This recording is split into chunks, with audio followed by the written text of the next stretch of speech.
গ্রামটির নাম মহুলডাঙ্গা।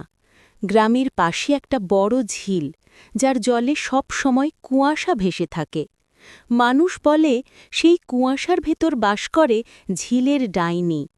কেউ সন্ধ্যার পর সেখানে গেলে ফিরে আসে না। বহু বছর আগে ওই ঝিলের ধারে থাকত এক মেয়ে, নাম কমলা। সে ছিল অদ্ভুত রকম সুন্দরী। গ্রামের ছেলেরা তার জন্য পাগল হয়ে যেত। কিন্তু একদিন এক ধনী ব্যবসায়ী তাকে বিয়ের প্রতিশ্রুতি দিয়ে প্রতারণা করে।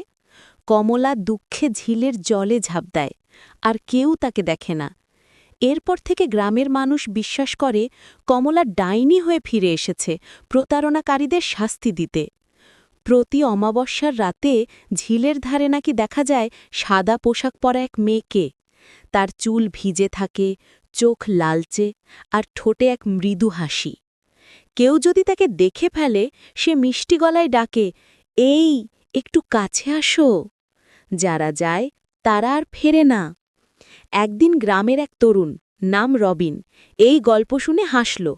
সে বলল, ভূত ডাইনি বলে কিছু নেই, সব বানানো গল্প। বন্ধুরা তাকে থামালেও সে সাহস করে এক রাতে ঝিলের ধারে গেল।